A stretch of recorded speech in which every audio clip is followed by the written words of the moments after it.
If you speak Arabic, your brain might work differently from everyone else. I know that sounds fake, but multiple academic studies have suggested that this might be true, and I'd love to explain them to you, but first, what makes Arabic so special? Well, the vast majority of languages on Earth do something called concatenative morphology. Basically, all that means is that to form words, you start with root words and then tack on prefixes or suffixes. Once you look at a few examples, you realize that's not as confusing as it sounds. That's just how new words are created.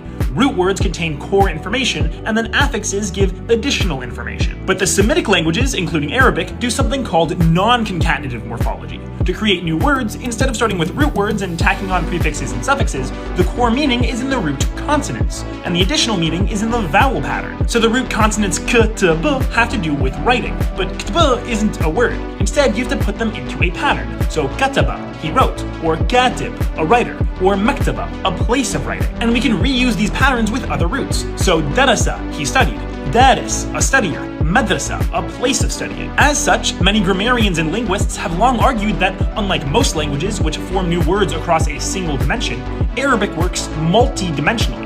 Words are formed on both a root level as well as a pattern level. That is pretty wacky, but that's just a theoretical model. It's not like the brain is actually processing Arabic across multiple levels, right? Allow me to introduce you to this landmark paper, which is going to argue exactly that, all thanks to one Lebanese man, ZT. In his 30s, ZT suffered from a stroke, which left him with a pretty severe language disorder, and as a result, he often performs metathesis, which is when two letters swap around in a word. We often do this in casual speech, like if you've ever pronounced the word asterisk as asterix, or comfortable as comfortable, that's metathesis. But here's the key insight. Before his stroke, ZT was fluent in both French and Arabic. So what if we compare how he does metathesis in French with how he does it in Arabic? Here are some examples of his metathesis in French, and you can see that pretty much no letter is safe. Consonants and vowels are all jumbled alike. But now let's check out his Arabic metathesis. See anything interesting?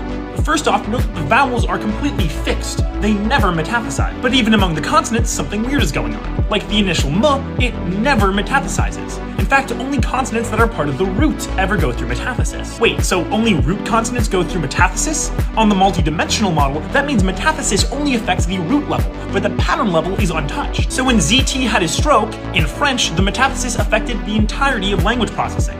But in Arabic, it only affected the root level, which is pretty strong evidence to suggest that the root and pattern levels really do separately exist inside of the brain,